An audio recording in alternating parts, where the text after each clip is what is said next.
Brunhilda of Austrasia was born into power, yet the path she would tread was anything but secure. A Visigothic princess, her early life was shaped by the legacy of the Arian Christian court in Toledo. The Visigoths, distinct from their Chalcedonian neighbors in Francia, had maintained Arianism as their official creed since the days of the Roman collapse. But by the mid-6th century, politics demanded pragmatism. Brunhilda, noted even in youth for her intelligence and pride, converted to Catholicism before marrying the Frankish king Sigebert III of Austrasia in 566. The union was not merely matrimonial, it was a strategic alignment between rival kingdoms, intended to secure alliances and extend influence across the Pyrenees. Brunhilda's arrival in the Frankish realm was met with admiration from the Austrasian elite. Educated, refined, and politically astute, she was a marked contrast to many Frankish noblewomen of the period. Yet the very qualities that set her apart would soon make her dangerous enemies. Chief among them was her new sister-in-law Fredegund the concubine, and later wife of Sigebert's half-brother, Chilperic I, king of Neustria. The two queens could not have been more different. Where Brunhilda was regal and calculating, Fredegund was cunning, ruthless, and born from the servant class. Their rivalry would not be limited to courtly snubs. It would escalate into one of the most infamous blood feuds in early medieval Europe. The catalyst came quickly. Sigebert's marriage to Brunhilda prompted Chilperic to seek his own political match-wedding, Galswintha, Brunhilda's sister. But Galswintha's objections to Chilperic's many concubines led to tragedy. Within a year of her arrival, she was found strangled in her bed. Her death was widely believed to have been orchestrated by Fredegund, who soon reclaimed her place at Chilperic's side. This act of murder, both personal and political, ignited a vendetta that Brunhilda would carry for the rest of her life. The murder of her sister transformed Brunhilda's political outlook.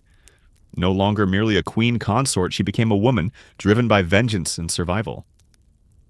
Sigebert responded to Galswintha's death by waging war against his brother, backed by Austrasian nobles and Catholic bishops, who were appalled at Chilperic's treachery. The Frankish kingdoms never fully united, even under Clovis fractured along dynastic and personal lines. By 575, Sigebert had the upper hand militarily. He captured key Neustrian cities and had Chilperic on the defensive.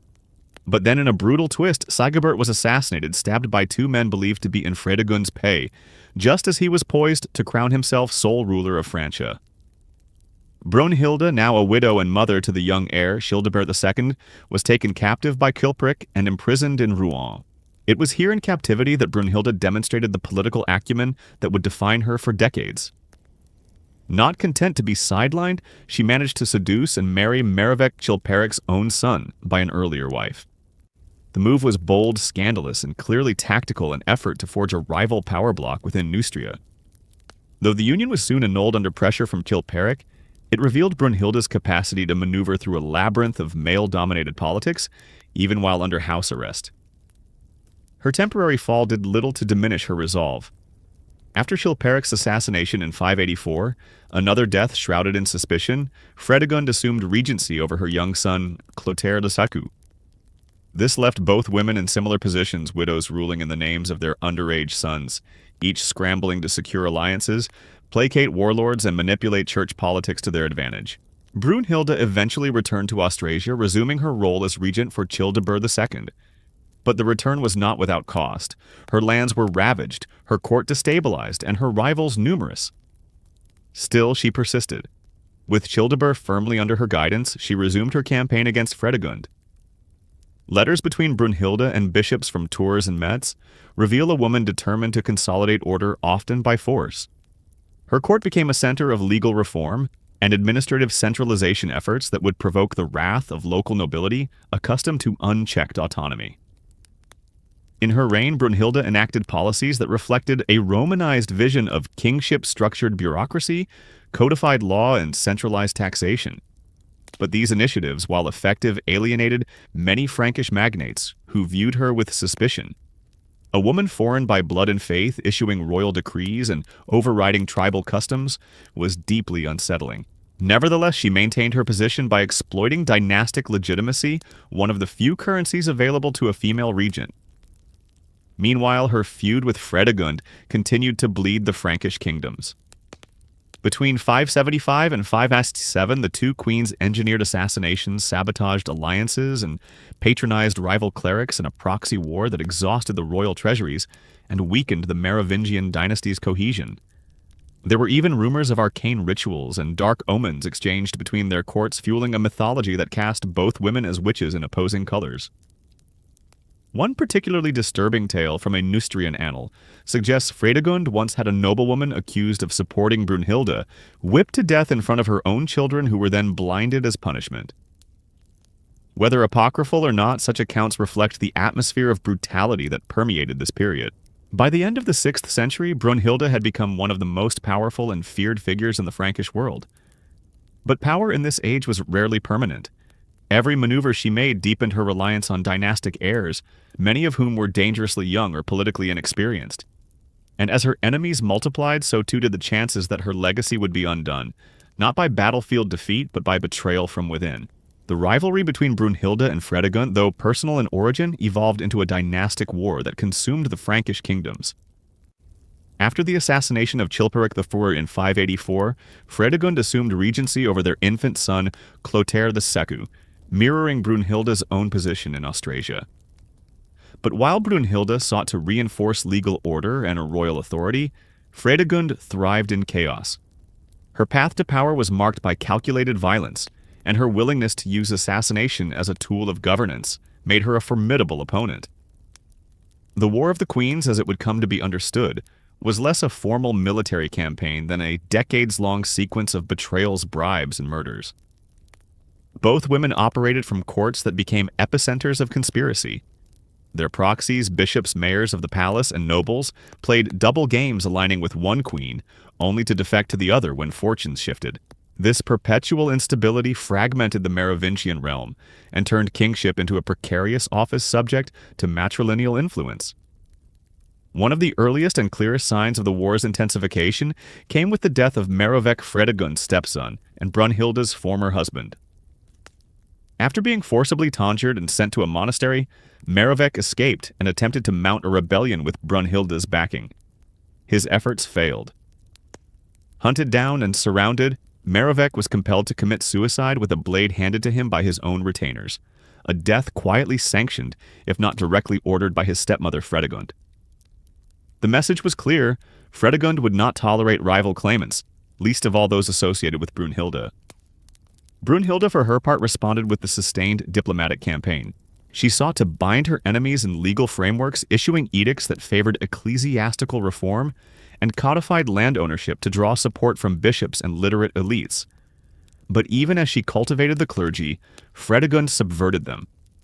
At one point, she orchestrated the murder of Bishop Praetextatus of Rouen inside his own cathedral after he officiated a politically inconvenient marriage. Fredegund was publicly accused, exiled, and yet through court manipulation soon returned to power. It was within this context of mutual sabotage that Brunhilda began to harden her rule.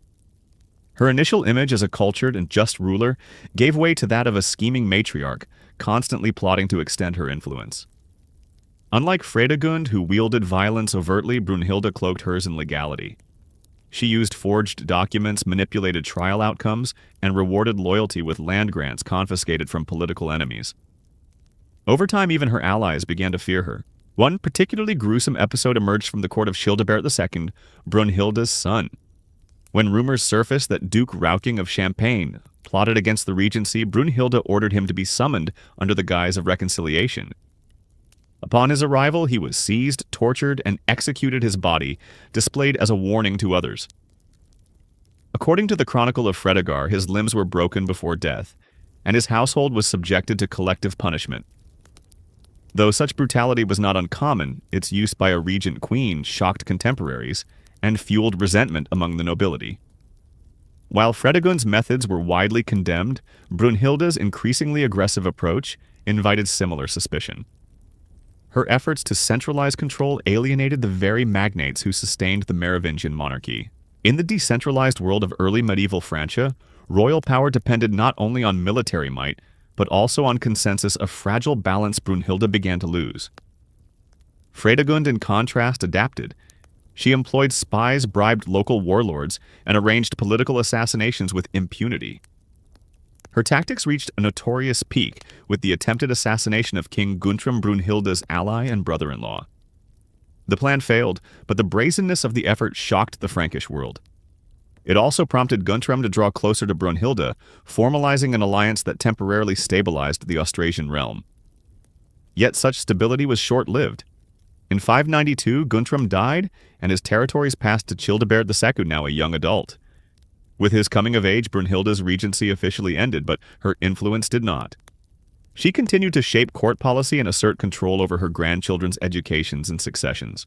This long reach would provoke internal resistance, particularly from Austrasian nobles who saw her as overstepping the traditional limits of royal motherhood.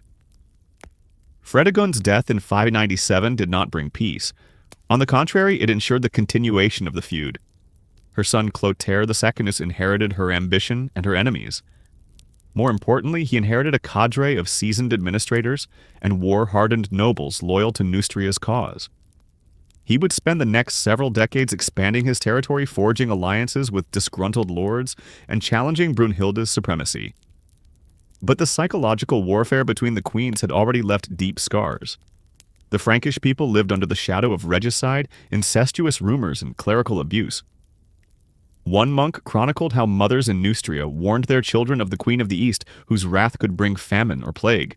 In turn, Brunhilda was said to have ordered suspected traitors flayed and nailed to barn doors in Burgundy, as a deterrent, a detail likely exaggerated, but revealing of how fear had become a political tool. Meanwhile, the church began to reevaluate its alliances. Bishops had once supported Brunhilda as a stabilizing force against Fredegund's excesses. But as Brunhilda aged and grew more despotic, their patience wore thin. By the turn of the century, she faced growing opposition, not only from secular nobles but from within the episcopal hierarchy. This convergence of political, religious, and military resistance would soon bring her decades-long rule to the brink of collapse. The War of the Queens, long driven by personal vengeance, had metastasized into a systemic crisis. Dynastic legitimacy had become weaponized, clerical authority politicized, and the kingdom itself fractured. Though Fredegund was dead, her legacy endured in the vengeful resolve of her son. Brunhilda, now ruling through her grandsons, was about to face a reckoning not just from her enemies, but from the very structure she had spent her life constructing. With the death of her son Childebert II in 595, Brunhilda once again assumed the role of regent, this time for her grandsons, Theudebert II and Theuderic II. The situation, however, was far more precarious than it had been during her earlier regency. The Frankish kingdoms had grown more fragmented, and the aristocracy had become increasingly assertive. Both Austrasia and Burgundy, the domains ruled by her grandsons, were riddled with factional disputes, and the central authority that Brunhilda championed was now met with fierce resistance from nobles who saw royal power as a threat to their autonomy. Brunhilda divided her time between the two courts, exerting influence over both boys in an attempt to maintain familial unity. But this arrangement was never sustainable. Theudebert in Austrasia grew resentful of her control. Theuderic in Burgundy remained more pliant, enabling Brunhilda to rule more directly in his name. This split became the seed of fraternal rivalry, one that Brunhilda, whether by design or desperation, would ultimately exploit. As the political situation deteriorated, Brunhilda intensified her grip on power. She dismissed or exiled nobles who opposed her, appointed her own loyalists to key positions, and used the machinery of state, particularly the royal court and ecclesiastical appointments, to reinforce her authority. To many among the Austrasian nobility, this amounted to tyranny. In response, a conspiracy formed among leading magnates, notably including Protadius, who would become mayor of the palace in Burgundy with Brunhilda's backing. His appointment, achieved through coercion and intrigue, was a pivotal moment. The mayoralty had grown in importance, and Protadius's conduct, harsh, ambitious, and widely detested, soon brought open revolt. In 604, facing mounting resistance, Brunhilda and Protadius demanded that Theuderic wage war against his brother Theudebert, whose court had become a haven for anti-Brunhildan nobles. When Theuderic hesitated, the queen reportedly used every tool at her disposal, threats, manipulation, and guilt, to coerce him. Contemporary sources, including the Chronicle of Fredegar, allege that she invoked ancestral honor, accused him of cowardice, and even cursed him for disobedience. The civil war between the two brothers, instigated largely by their grandmother's machinations, culminated in a gruesome battle near Toul in 610. Theodebert's forces were routed, and he was taken prisoner. Brunhilda, according to some sources, persuaded Theuderic to have his brother imprisoned in a monastery, a common method of political neutralization at the time. Shortly after Theudebert was killed, likely on Brunhilda's orders, his son Merivech, the last obstacle to Theuderic's uncontested rule, was assassinated soon thereafter. The implications were chilling. Brunhilda, in her quest to maintain control, had presided over the destruction of her own bloodline. The nobility recoiled. While regicide and fratricide were not unheard of in Merovingian politics, the orchestration of such acts by a woman and a grandmother at that provoked horror and revulsion. Her image as a Roman-style empress had collapsed into one of a usurping matriarch. But her efforts to secure Theuderic's throne did not bring peace. His rule was marred by rebellion and administrative collapse. Protadius, now universally despised, was lynched by Theuderic's own troops in 606 reportedly after refusing to go to war against the Austrasians a second time. Brunhilda's authority was now sustained only by fear and dynastic inertia.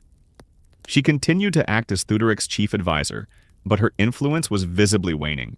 A disturbing episode from this period illustrates the growing desperation of her regime. In 613, she ordered the execution of Warnachar, the mayor of the palace in Austrasia, who had been accused, perhaps falsely, of plotting her removal. Rather than face formal charges, Warnachar was dragged from his estate, publicly beaten and dismembered, before a gathered assembly of nobles. The brutality shocked even hardened Frankish warriors. More importantly, it exposed the fraying limits of Brunhilda's political judgment. Meanwhile, Chlothar II, the son of Fredegund and now king of Neustria, seized on Brunhilda's deteriorating position. He forged alliances with disgruntled nobles from both Burgundy and Austrasia, portraying himself as a restorer of justice and tradition. His offer was irresistible. The nobles would retain their lands titles and privileges in exchange for support in removing Brunhilda and unifying the Frankish kingdoms under his rule. When Theuderic II died unexpectedly in 613, possibly of dysentery, though rumors of poisoning circulated, Brunhilda found herself regent once again, this time for her great-grandson Sigebert II, a mere child. It was the fourth such regency in her life, and this time she stood alone. With no adult king to shield her, no loyal mayor to enforce her will, and a nobility poised for revolt, her position was untenable. What followed was a rapid unraveling. Nobles across Burgundy and Austrasia defected to Chlothar. Key officials abandoned the court. Bishops withdrew their support. Even her own guards began to question her legitimacy. Desperate, she attempted to flee eastward with the child king and what remained of the royal treasury. She was intercepted near the Jura Mountains by Chlothar's forces. The final act of her regency, and arguably her life, unfolded not with the dignity of a sovereign, but with the chaos of a failed coup. Brunhilda's decades-long reign, marked by administrative ambition, dynastic manipulation, and political violence, had culminated in betrayal by the very aristocracy she had tried to subdue. Her political skills, once the envy of the Frankish world, had become liabilities. In seeking to control succession through her grandsons and great-grandsons, she had alienated every constituency, nobles, clergy, military, that had once propped up her rule. By the time she was handed over to Chlothar the Saunoi, Brunhilda had become a symbol not of order, but of disorder. Her reign had outlasted 3 generations of kings, but in doing so, it had also revealed the inherent fragility of Merovingian monarchy. Kingship was not rooted in laws or institutions. It was a matter of loyalty, lineage, and force. Brunhilda had mastered 2 of the 3. It would not be enough. Brunhilda's decades-long manipulation of Frankish dynastic politics had always hinged on one foundational strategy: control over royal heirs.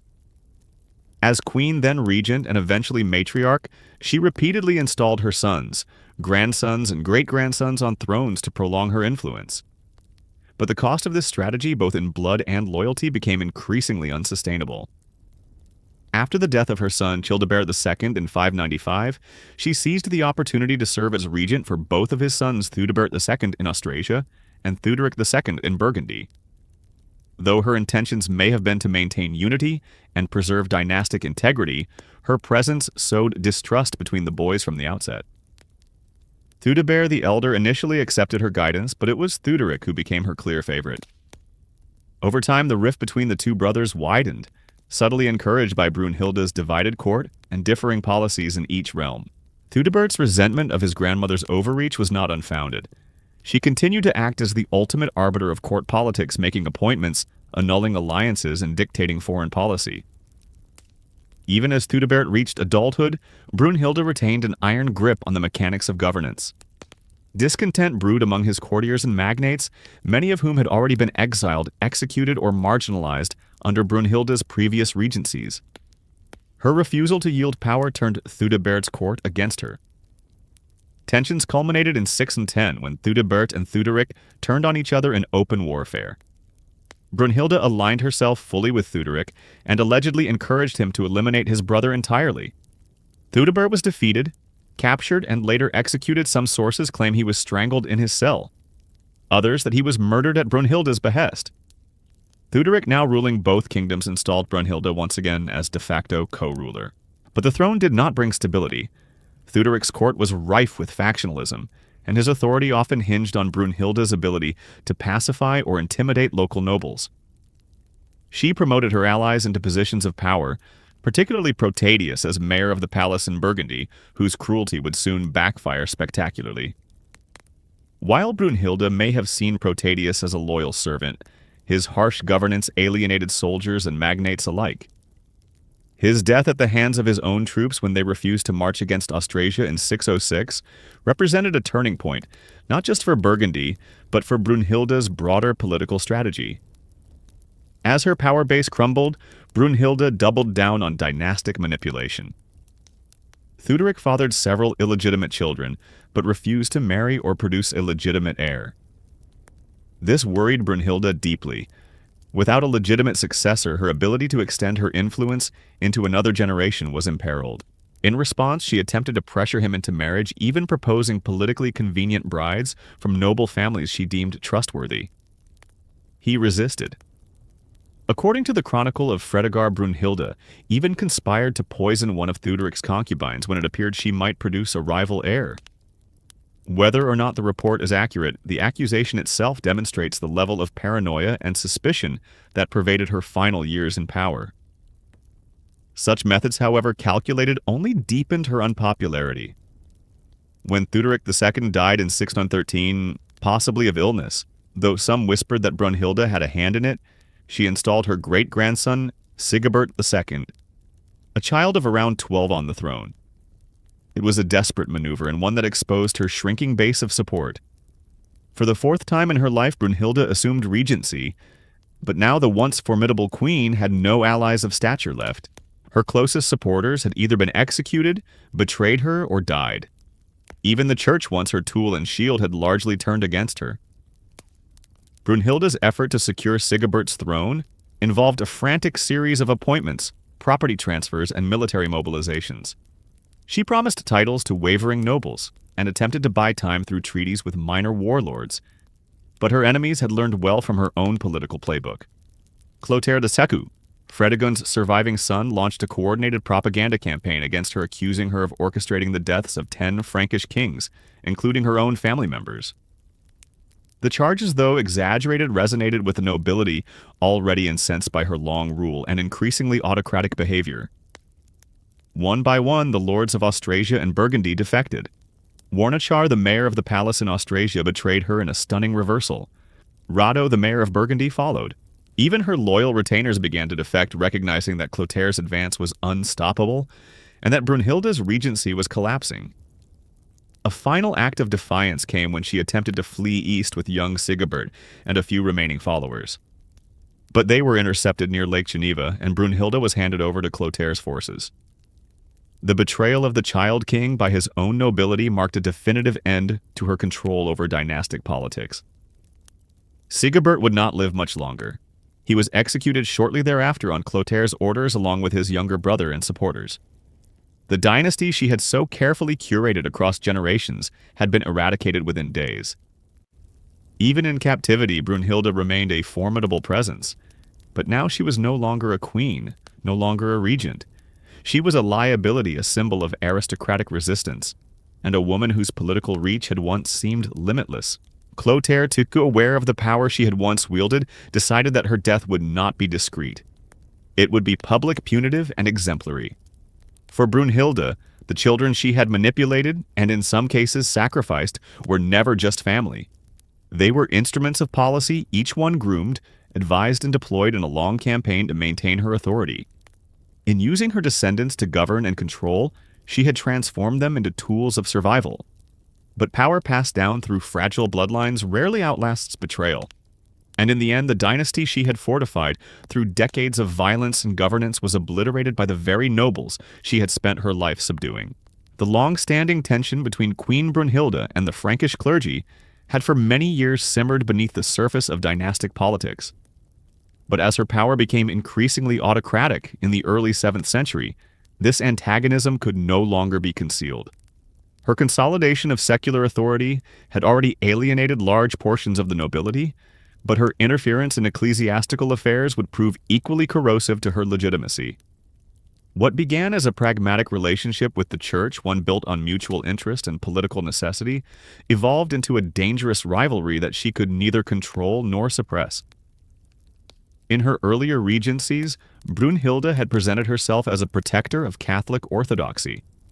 Her conversion from Arianism had been genuine enough, and in a Merovingian world where ecclesiastical endorsement could lend crucial legitimacy to royal authority, she had worked to secure episcopal support. Early in her reign, she maintained a productive relationship with Bishop Gregory of Tours, whose Historia Francorum provides much of the contemporary detail on Merovingian court life.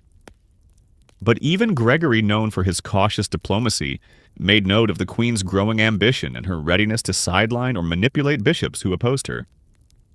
As the decades wore on, the facade of cooperation wore thin. Brunhilda increasingly treated the church as an extension of royal administration.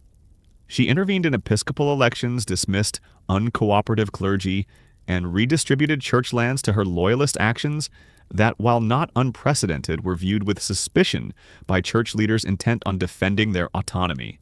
Her installation of bishops without synodal approval violated canon law and incensed reform-minded clerics who feared the dilution of ecclesiastical authority. One notable flashpoint was the appointment of Desiderius of Vienne, a respected but assertive bishop who clashed with Brunhilda over both theological and political matters. Desiderius opposed her attempts to enforce hereditary succession in church offices, which had become a vehicle for consolidating royal influence.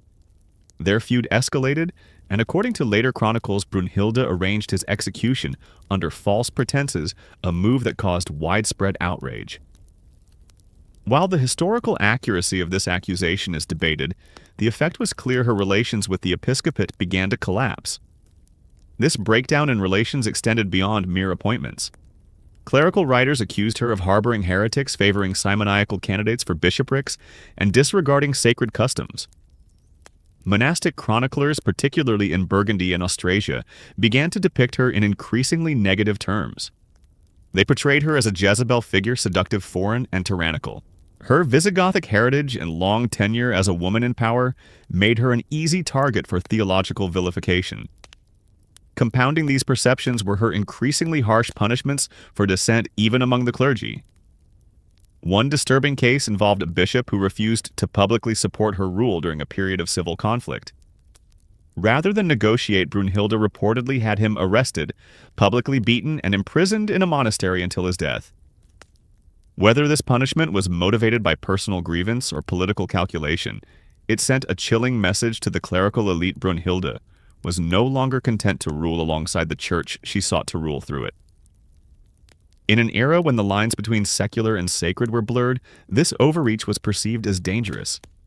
The church was not merely a religious institution, it was a landowner, a political actor, and often the sole literate authority in a kingdom where law was custom and memory. Alienating it risked not just spiritual condemnation, but the erosion of administrative support and public loyalty. As ecclesiastical scribes began to record events with greater hostility toward Brunhilda, her political narrative shifted. No longer was she the Romanizing reformer or the Queen Mother with a stabilizing vision. She became instead the usurper of holy office and the corrupter of divine order. Her enemies seized on this transformation. Chlothar II, eager to marshal support for his campaign against her, cultivated strong ties with key bishops in Neustria. He presented himself as a restorer of orthodoxy and protector of church rights. In a realm weary of civil war and queenly overreach, this message had traction. He held synods in which Brunhilda's policies were denounced, and ecclesiastical support for her regency was formally withdrawn. The bishops who had once relied on her protection now aligned themselves with her rivals, ensuring that her final years were marked by growing isolation from both secular and spiritual pillars of support. A particularly illustrative moment came during her last regency in 613. Facing mounting opposition and dwindling allies, Brunhilda attempted to install loyal clerics in key sees to regain some influence. In Reims, Metz, and Chalon, she placed men who had little theological training but had proven their loyalty through military or diplomatic service. These appointments were widely condemned. In Reims, the new bishop was barred from entering the cathedral by a mob of townspeople, led by monks, an incident recorded in chilling detail by a contemporary scribe. The faithful refused to let the hand of a usurper bless them. They stood as sheep against the wolf. The church also served as a vehicle for transmitting popular sentiment, much of it now turned against the queen. Homilies were delivered warning of the dangers of women in power, especially those who invert the order of creation. Monasteries circulated polemics that described her as a corrupter of youth, a slayer of kin, and an enemy of God's anointed. While such rhetoric was undoubtedly shaped by political necessity, it also reveals the extent to which Brunhilda's image had shifted from that of a capable ruler to a near-demonic figure. And yet it is important to recognize that Brunhilda was not unique in her manipulation of ecclesiastical structures. Frankish kings routinely appointed bishops, seized church lands, and punished disobedient clergy. What distinguished Brunhilda was her sex, her longevity, and her refusal to cede power. In a world that tolerated violence from kings but condemned ambition in queens, her actions were seen not as statecraft, but as subversion. By the time she was captured and brought before Chlothar II, the church had already declared her regime illegitimate. At the Council of Paris in 614, convened shortly after her death, bishops issued reforms designed to prevent future royal interference in ecclesiastical matters. Among the decrees was a clause forbidding lay appointment of bishops without clerical approval, a clear rebuke of Brunhilda's legacy.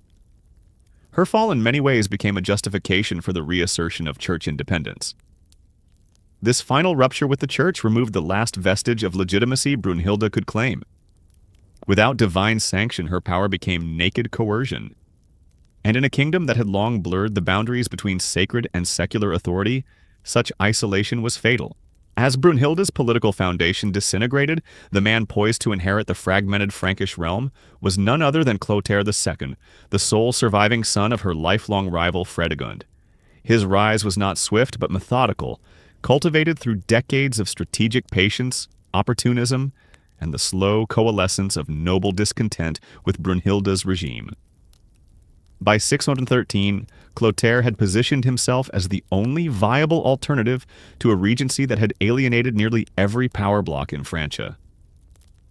Inheriting the Neustrian throne in 584 at the age of 4, Chlothar was raised under Fredegund's guidance, a political apprenticeship in the art of cruelty, deception, and survival. While he had no immediate access to Austrasia or Burgundy, Chlothar quietly consolidated his authority within Neustria, relying heavily on loyal noble families and a close relationship with the church. He did not challenge Brunhilda directly during her early regencies. Instead, he waited and watched. His rule was characterized by caution, interrupted only occasionally by border skirmishes and tactical provocations. Clothair's patience began to pay off as Brunhilda's grip weakened. Each generation of Merovingian rulers under her guidance ended in suspicious death internecine warfare or clerical outrage. These collapses were not all her doing. Dynastic politics in this period were inherently unstable, but she had become a symbol of that instability, a personification of royal overreach and moral decay. This image was precisely what Chlothar exploited. By the early 7th century, he had forged quiet alliances with nobles in Burgundy and Austrasia, many of whom had either lost lands under Brunhilda's rule or been marginalized by her policies. Most of these alliances were informal promises of titles, lands, or political autonomy in exchange for defection. But more powerful than any political bribe was the message Clothar offered: a return to traditional Merovingian kingship, one where magnates would rule beside the king, not beneath the queen. The clergy, too, saw in Clothar a chance to reclaim lost ground. Bishops who had been sidelined or humiliated under Brunhilda's regency welcomed his overtures. In the years preceding her final collapse, Clothar expanded this support by publicly aligning himself with monastic leaders and offering to restore church privileges that had been infringed under Brunhilda's centralized policies. The image he cultivated was one of restoration, not innovation. This was key. Clothar did not need to present a grand vision for the future. He needed only to promise the end of what had become to many an intolerable present. A tipping point came in 612 when Brunhilda, following the death of her grandson Theuderic II, installed her great-grandson Sigebert II on the throne and assumed yet another regency. This fourth regency, occurring when Brunhilda was nearly 70 years old, was seen not as a triumph of resilience but as a grotesque farce. The nobility had long tired of her iron rule, and now they feared dynastic extinction more than chaos. Key officials defected in rapid succession. Warnachar, the mayor of the palace in Austrasia, was among the first to turn, making a pact with Clothar that allowed him to keep his title in exchange for delivering Sigebert's court into Neustrian hands. What followed was a swift unraveling. Brunhilda, attempting to flee east with Sigebert and a small contingent, was apprehended near the Swiss Alps. Her capture was not the result of a climactic battle or prolonged siege. It was the product of betrayal, quiet, deliberate, and nearly total. When Clothar's forces took her into custody, they did so not as warriors triumphing over an enemy queen, but as executioners fulfilling a political sentence already pronounced by consensus. The treatment she received was brutal and immediate. Clothar had no intention of allowing her to plead her case or appeal to the church. She was paraded before an assembly of Frankish nobles subjected to accusations covering the entire scope of her political life: the murder of 10 kings, the corruption of royal bloodlines, tyranny over the Franks, and crimes against the church.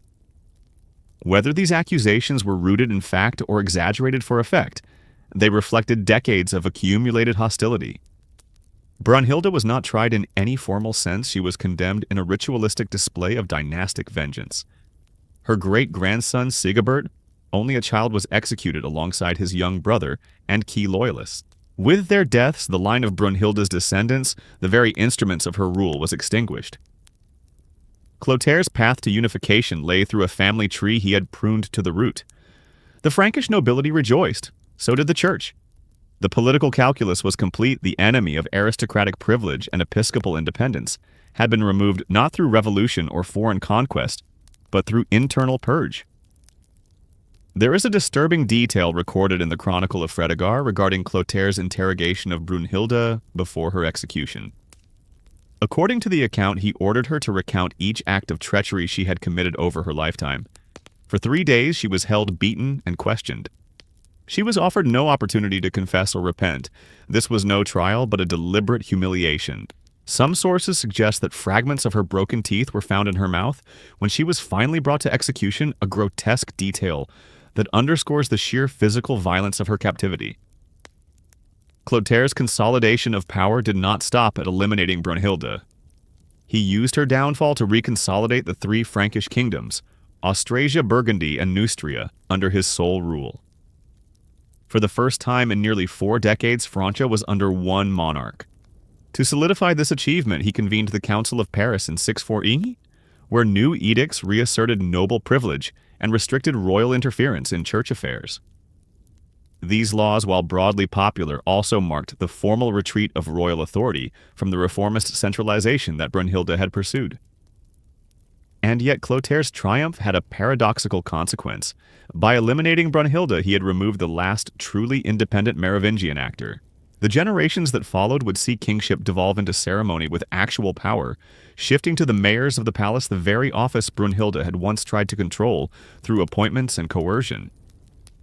In extinguishing his rival, Clothar unknowingly accelerated the dynasty's decline. The monarchy had been preserved, but at the cost of its vitality. Brunhilda, for all her overreach, had governed. Her successors would merely reign. By the time Brunhilda was delivered into the custody of Chlothar II in 613, her fate was already sealed.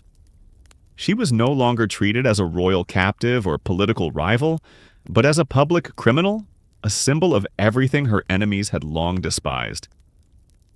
Her reign had spanned nearly half a century, but now the final act would be designed to obliterate not just her life, but her legacy. Her execution was neither swift nor quiet. It was public, theatrical, and designed for maximum psychological impact and emphatic punctuation to the vendetta between the houses of Fredegund and Brunhilda that had consumed the Frankish realm. The sources offer different accounts of her final hours, but they agree on one point. Chlothar II intended her death to serve as a warning to those who might follow her example. She was accused before a council of nobles and bishops of a long list of alleged crimes. The orchestrated murders of 10 members of the Merovingian dynasty, sacrilege against the church, unlawful assumption of power, and the corruption of her own kin. These charges, while partially rooted in actual events, had become a mythic tapestry of vice and villainy woven by her enemies. Brunhilda as a historical figure was already giving way to Brunhilda the scapegoat. Her trial was ceremonial rather than judicial. No defense was permitted. No clerical advocate came forward. It was not merely that her allies were gone, it was that no one dared speak for her. Among the accusers were men who had once benefited from her rule, now eager to erase their past associations and secure their standing under Chlothar's consolidation. Her punishment was as grotesque as it was symbolic.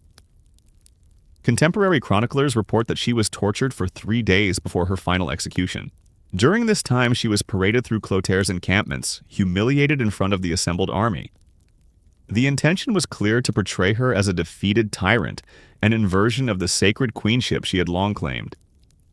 One particularly disturbing account claims that she was tied to a camel and marched through the ranks while soldiers spat on her and shouted curses, a ritual humiliation drawn not from Frankish tradition, but likely a stylized imitation of Roman or Eastern practices intended to strip her of dignity and dehumanize her in the public eye. The method of her death remains one of the most notorious in early medieval history. According to the Chronicle of Fredegar, Brunhilda, around 70 years old, was bound by her arms, hair, and legs to the tails of wild horses. At a signal, the horses were driven in opposite directions, tearing her body apart. The slow dismemberment of a former queen was not merely an execution. It was political theater designed to expunge her from the memory of kingship itself. If true, and there is little reason to doubt the essential brutality of the act, it stands among the most gruesome royal deaths recorded in the Latin West. The location of her death was near the town of Renève in Burgundy, close to the site where her final efforts at flight had failed. The significance of this setting was not lost on her contemporaries. Renève was not a capital or court city. It was a minor outpost, a place of exile, not governance. Her execution there symbolized her complete removal from the centers of power she had once ruled. This horrifying spectacle had the effect Chlothar intended. Across Burgundy and Austrasia, remaining pockets of resistance evaporated. The mayors of the palace reaffirmed their loyalty to the Neustrian king. Bishops publicly praised the restoration of order, and aristocrats submitted formal recognitions of Chlothar's sole kingship. Brunhilda's death became the final act in a long and violent consolidation of Merovingian rule. Yet beneath the veneer of unity, something fundamental had shifted. The execution exposed the fragility of Frankish kingship, a political system that, despite its Christianization, still relied on primal displays of dominance to enforce succession. The Merovingian kings had long cloaked themselves in the mantle of Roman inheritance and Christian sanctity, but Brunhilda's death reminded all observers that force, not divine favor, remained the true foundation of rule. It also raised troubling questions. Had Chlothar's victory been achieved through justice or vengeance? Could a king who dismembered an old woman claim the moral authority of a unifier? Among chroniclers, opinions were divided. Neustrian writers praised Chlothar as the agent of divine retribution. Others, particularly in monastic centers, sympathetic to Brunhilda's earlier reformism, recorded her death with horror. One later scribe wrote that no queen had ruled longer or with more glory, yet none had died with less mercy. Even more unsettling were the rumors that circulated afterward that Brunhilda had cursed Chlothar from the scaffold, that her soul would haunt the Merovingian line, that her blood would mark the earth at Renève for generations. Though apocryphal, these legends found fertile ground in a society where spiritual and political legitimacy were deeply intertwined. The grotesque nature of her death had not erased her from memory, it had immortalized her in the most horrifying fashion possible. The psychological intensity of her downfall lingered. At court, noble families who had once allied with her scrambled to realign themselves, erasing correspondence and altering genealogies. In monasteries, her name became synonymous with the dangers of female ambition. In royal annals, she was either omitted or condemned, depending on the political winds, and yet she was never forgotten. Clothar had achieved a total victory. Austrasia, Neustria, and Burgundy were united under his crown. But this came at the price of finalizing a transformation in Merovingian rule. The dynasty had lost its last ruler who dared to challenge the great magnates and assert direct control. In her ambition, Brunhilda had tried to create a centralized Roman-style monarchy and had been destroyed for it. What remained was a ceremonial kingship increasingly dependent on powerful nobles and the church. The role of the monarch would grow ever more symbolic, while the true power would shift toward the mayors of the palace men, like Pepin of Herstal and his descendants, who would eventually eclipse the Merovingians entirely. Brunhilda's end was meant to silence her story. Instead, it became a grotesque monument to a failed experiment in royal female power, one that revealed the dangers, limits, and price of a queen who refused to be merely a mother regent or consort. Brunhilda's execution marked more than the end of a life. It closed a chapter on a form of governance that had once seemed poised to redefine the Merovingian realm. With her death, the Frankish kingdoms witnessed the final collapse of a female-led political order that had for nearly 5 decades struggled against the deeply entrenched tribal, aristocratic, and ecclesiastical forces of early medieval Europe. But as the dust settled from the carnage at Renave, the implications of her demise continued to ripple across the continent, particularly in how power was structured, delegated, and legitimized. Chlothar II's consolidation of Austrasia, Burgundy, and Neustria did not usher in an era of strong royal governance. Rather, it revealed the limits of Merovingian kingship and the lasting damage inflicted by years of dynastic feuding. The nobility had emerged from the long war not only emboldened, but essential. Their coordinated betrayal of Brunhilda had shown that real authority no longer resided solely with the king or queen, but with the great men of the realm, dukes, bishops, and especially mayors of the palace. Recognizing this new balance, Clothar convened the Council of Paris in 614, a legislative assembly that has often been interpreted as a formal surrender to aristocratic interests. Among its provisions were restrictions on royal interference in ecclesiastical elections, reaffirmation of noble rights over their lands, and a subtle curtailment of central royal authority. Though the council was framed as a moral and administrative reform, its deeper effect was the institutionalization of the power structures that Brunhilda had spent her life resisting. This moment effectively began the Merovingians' long decline. Though the dynasty would survive for another century, it did so as a figurehead monarchy propped up by more capable and ambitious administrators. Chief among these were the mayors of the palace, whose authority over land taxation and military command eventually eclipsed that of the kings themselves. Within 2 generations, the Carolingians would emerge from this class to seize control outright, beginning with Charles Martel and culminating in the coronation of Charlemagne in 800. And yet, even as Brunhilda's efforts were undone institutionally, her legacy endured in subtler forms. Her model of governance, with its emphasis on codified law, centralized appointments, and state oversight, would be taken up again under the Carolingians, who pursued many of the same structural reforms she had once tried to implement. Her vision of a Romanized reformist monarchy, while violently rejected during her lifetime, anticipated the very statecraft that her executioner's descendants would one day adopt. Historically, Brunhilda's reputation was shaped largely by her enemies. Neustrian chroniclers, most notably those associated with Chlothar II's court and its affiliated monasteries, cast her in an unrelentingly negative light. She was described as treacherous, licentious, bloodthirsty, and unnatural woman who meddled where no woman should. These portrayals, echoed in church chronicles and noble genealogies, helped reinforce a broader cultural aversion to female political agency during the early medieval period. But when examined outside these polemical frameworks, Brunhilda's story appears more nuanced and more tragic. She was a woman educated in the traditions of late Roman administration, thrust into a world of fragmented tribal loyalties and shifting power centers. Her attempts to implement order were often heavy-handed, even brutal. But they were also consistent, rational, and at times remarkably progressive, given the violence and volatility of her era. Even her most controversial decisions, the manipulation of succession, the use of her children and grandchildren as instruments of state. The purges of rebellious nobles were actions that mirrored the conduct of male rulers throughout Frankish history. What made her actions unacceptable to her contemporaries was not their nature but their origin. They came from a woman who dared to claim sovereign authority on her own terms. And this more than anything sealed her fate. In the popular imagination of later centuries, Brunhilda would appear as both a cautionary tale and a figure of enduring fascination.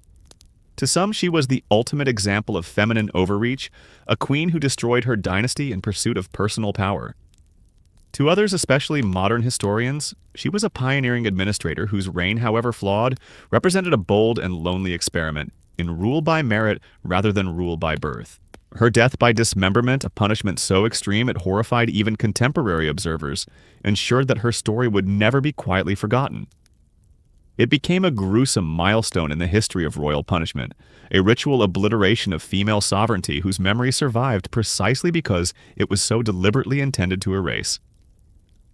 In the end, Brunhilda's life and death exposed the contradictions of Merovingian Francia, a society poised between barbarian custom and Roman legacy, between clan loyalty and emerging statehood, between sacred authority and brute violence.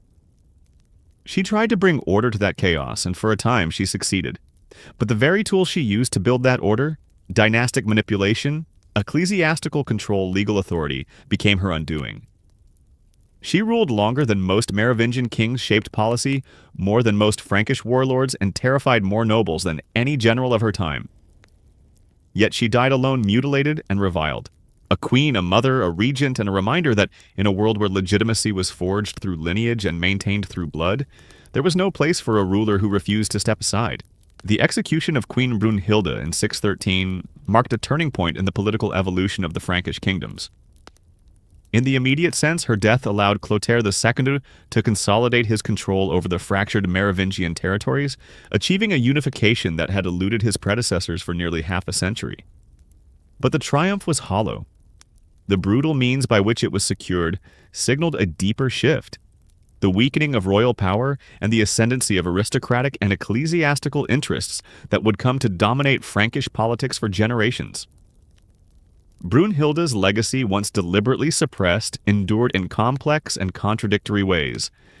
In the centuries that followed, chroniclers under Carolingian patronage would alternately vilify her as a cautionary example of female ambition, or omit her altogether from royal genealogies. Yet the institutional reforms she had pursued a more bureaucratic court. A disciplined clergy, centralized oversight of royal estates, re-emerged under rulers like Charles Martel and Charlemagne. The very kings who would later claim to save Francia from Merovingian decline were in part inheritors of the administrative vision she had championed. Her downfall also became a defining myth in medieval gender politics. The sheer cruelty of her execution, aged stripped of titles and torn limb from limb, was often invoked to justify the exclusion of women from formal power in the centuries that followed. No other queen in Frankish history would come close to the level of direct authority that Brunhilda had exercised. In her fall, the Merovingian world seemed to declare that there was no space for a woman who ruled rather than advised, commanded rather than consented. And yet she remains a singular figure, a woman of intelligence, political will, and strategic vision, who governed amid one of the most chaotic periods in early medieval Europe. Her story, brutal, resilient, and ultimately tragic, stands as both an indictment of the violent world she inhabited and a testament to the ambitions that world could not contain.